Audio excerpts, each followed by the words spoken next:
IED improvised explosive devices. लगातार बढ़ रही आतंकवादी गतिविधियों और बॉम्ब्स और इम्प्रोवाइज्ड एक्सप्लोसिव डिवाइसेस के इस्तेमाल के कारण सुरक्षा कर्मियों को बॉम्ब्स और विस्फोटकों की जानकारी रखना जरूरी हो गया है। बॉम्ब्स और विस्फोटकों को किसी भी वस्तु का आकार देकर किसी भी तरीके से इस्तेमाल किया जा सकता है। ऐसा कभी नहीं होता कि बॉम्ब देखने में बॉम्ब की तरह हो। ज्यादातर बॉम्ब का आकार बदलकर किसी साधारण चीज की शक्ल दे दी जाती है।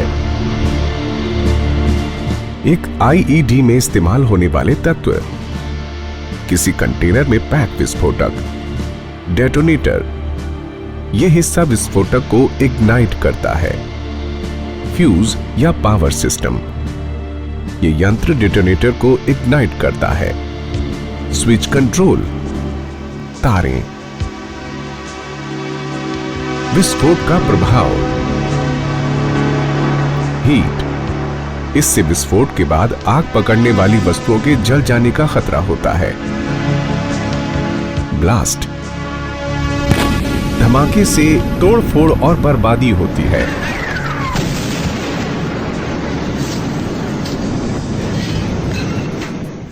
फ्रैगमेंटेशन, बॉम्ब की बॉडी के टुकड़े फैलकर लोगों के शरीर में बुलेट की तरह घुस जाते हैं।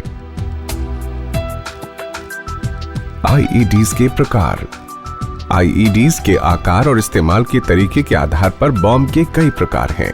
Parcel bomb, bottle bomb, book bomb, pen bomb, remote control bomb, automobile container bomb, magnetic bomb, toy bomb, human bomb, transistor bomb, time bomb, hand grenade, throw down bomb, booby trap. किसी भी स्थान पर bomb या IED को लगाने के पीछे bombers के कई उद्देश्य हो सकते हैं, जैसे राजनीतिक फायदा, राष्ट्रीय मुद्दा, गैंग वॉर, सुनियोजित अपराध, विधि व्यवस्था बिगाड़ना, फिरौती, दहशत फैलाना, धार्मिक, मजदूर हड़ताल, हाईजैकिंग, आतंकवाद, व्यापार, ईर्ष्या, हत्या, वर्ण भेद यानी रेसिज्म। अपराधी बॉम्ब रखकर कई बार धमकी भी देते हैं। सामान्य तौर पर इस तरह की धमकियां फोन कॉल, पत्र, रिकॉर्डिंग, टीवी या ईमेल के जरिए दी जाती हैं। बॉम्ब की धमकी आने पर सूझबूझ और निर्भीकता की जरूरत होती है। ऐसी स्थिति में दो प्लान अपनाए जाते हैं। फिजिकल सिक्योरिटी प्लान, इसके अंतर्गत प्रॉपर्टी, व्यक्ति, सुविधाएं और मटेरियल की सुरक्षा की योजना आती है। बॉम्ब इंसिडेंट प्लान, इसके तहत उन प्रक्रियाओं की योजना बनाई जाती है जिनसे बॉम्ब ब्लास्ट या धमकी के बाद होने वाले नुकसान को कम किया जा सके। अगर कभी टेलीफोन से बॉम्ब की धमकी मिले तो शांत और सतर्क रहें। अपने सुपरवाइजर को सिग्नल्स के द्वारा जानकारी तभी दे दें जब कॉलर लाइन पर हो। कॉलर से कुछ सवाल पूछें, जैसे बॉम्ब कब फटने वाला है, बॉम्ब कहां रखा गया है, किस तरह का बॉम्ब है, बॉम्ब क्यों रखा गया है। इन सवालों को पूछने के पीछे कुछ जरूरी चीजें जानना है, जैसे कॉलर की आवाज कैसी है, उसकी भाषा कैसी है, लोकल या फॉरेन, उसकी आवाज की कोई विशेषता, भाषा पर पकड़ कैसी है, बात करने का तरीका कैसा है, हंसना, नशे में, डरा हुआ इत्यादि। बैकग्राउंड की आवाजें जैसे फैक्ट्री, मशीन्स, ट्रेन, जानवर, एयरपोर्ट, पार्टी इत्यादि।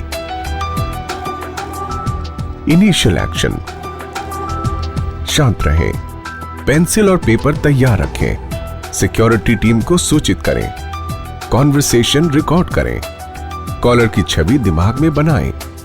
जितनी लंबी बातचीत बढ़ा सके उतना ज्यादा अपराधी का पता लगा सकते हैं। Security supervisor, management, police, bomb दस्ता, फायर स्टेशन इत्यादि को सूचित करें।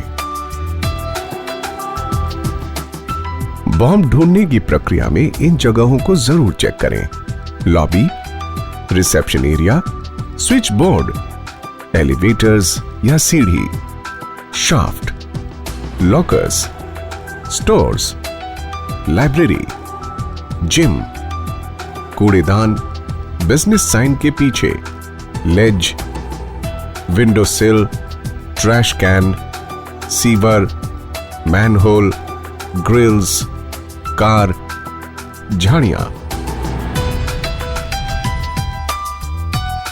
कभी भी बॉम्ब या आईईडी का पता लगाने का कोई निश्चित तरीका नहीं होता, पर सचेत रहकर बताई गई गाइडलाइंस का पालन करके नुकसान को कम किया जा सकता है।